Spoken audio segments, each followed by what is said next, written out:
Although Taylor has had challenges in her life, she also has some strong protective factors. Take a look back at Taylor's story and see if you can spot which protective factors that have been identified. Taylor has always been a good student with a solid group of friends. She has struggled with depression since her mother had died 2 years ago, but managed to keep her grades up and stay on the basketball team, while also helping taking care of her younger siblings.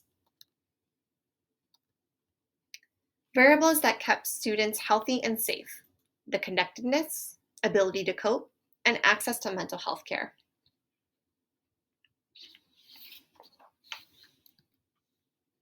School is a key protective factor. School connectedness is a student's belief that adults and peers care about their learning and care about them individually.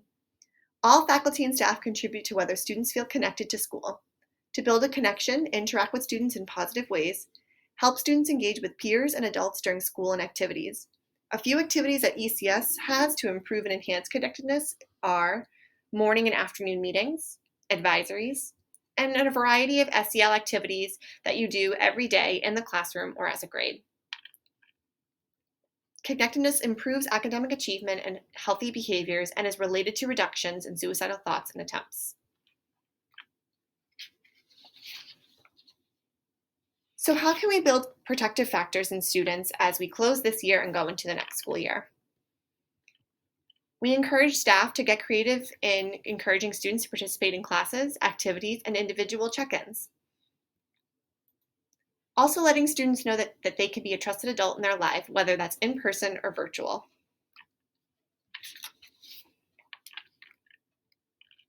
This is where the acronym ACT comes in to help a student in need. The A stands for acknowledge that you are seeing signs of depression or suicide in a student and that it is serious. C stands for care. Let the student know you care about them and that you can help. T stands for tell. Follow your school protocol and tell your mental health staff or CRT members.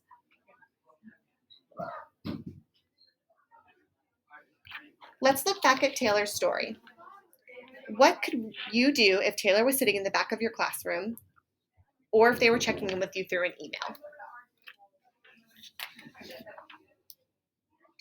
Read the conversation between the teacher and Taylor. Please note that in the blue, it shows you the acknowledge component, and the yellow shows you care. So the teacher says, Taylor, it seems like you're dealing with some major struggles. You aren't participating in classes like you used to.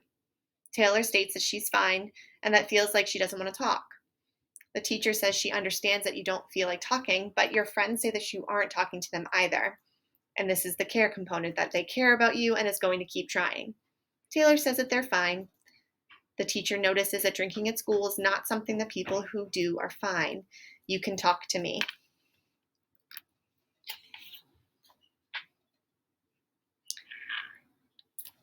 Show you care and ask the question. Please take a moment to look at the conversation between the teacher and Taylor. And as you can see, the blue are asking the questions, whether direct or indirect, and the yellow is the care component of ACT. Taylor states that, okay, my life sucks. It's not fair, but you don't need to worry because I won't be around much longer. The teacher says when people say things like that, it can mean that they're thinking about ending their life. Have you thought about suicide? Take a moment and think about, is that a direct or indirect question? Taylor responds, don't freak out. I was just joking. The teacher says, don't worry. I'm not freaked out, but it seems like you're really hurting, and I know that things can get better.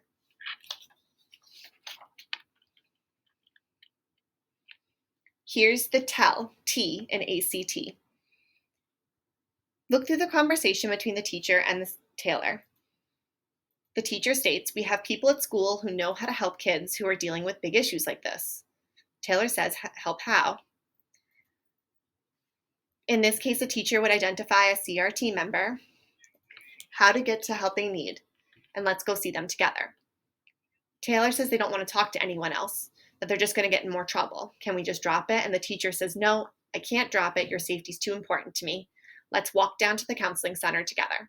Or in this case, finding a CRT member to help us figure out what to do next.